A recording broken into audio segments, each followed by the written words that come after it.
દર્શક મિત્રો, આપ જોઈ રહ્યા છો વર્ધમાન 24 ન્યૂઝ. વર્ધમાન 24 ન્યૂઝને સબસ્ક્રાઇબ કરો, લાઇક અને શેર કરો. લખતર હાઈવે ઉપર આવેલા ઇન્ટરનેશનલ કંપની પાસે આઈસર ડમ્પર અડફેટે લેતા અકસ્માત સર્જાયો.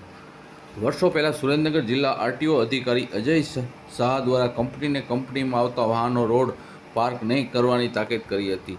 લખતર અમદાવાદ હાઈવે ઉપર આલેકન નામની સિરામિક ફાઇબર બનાવતી કંપની આવેલી છે. આ કંપનીમાં રો મટીરિયલ લઈને આવતા વાહનોને કંપનીની બહાર પાર્ક કરવામાં આવે છે. ઘણા વર્ષો પહેલાં સુરેન્દ્રનગર જિલ્લા આરટીઓ અધિકારી અજય શાહ અમદાવાદથી સુરેન્દ્રનગર તરફ જઈ રહ્યા હતા, ત્યારે તેમના ધ્યાનમાં આવ્યું હતું કે કંપનીમાં રો મટીરિયલ લઈને આવતા વાહનો રોડ ઉપર જ પાર્ક કરવામાં આવે છે. આથી તેમના દ્વારા કંપની મેનેજમેન્ટ તાકીદ કરવામાં આવી હતી કે કંપનીમાં આવતા હેવી વાહનો સહિતના વાહનો બહાર રોડ ઉપર પાર્ક કરવા નહીં. ત્યારે આજે સૂત્રો પાસેથી મળતી વિગત મુજબ કંપની બહાર પાર્ક કરવામાં આવેલા આઈસર ચાલક પોતાનું આઈસર કંપનીમાં લેવા ગયો, ત્યારે પાછળથી આવતા ડમ્પર ચાલકે આઈસરને અડફેટે લેતા અકસ્માત સર્જાયો હતો.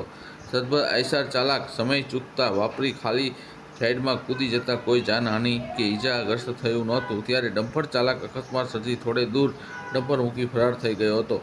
રિપોર્ટર વિજય જોશી, લખતર, વર્ધમાન ન્યૂઝ.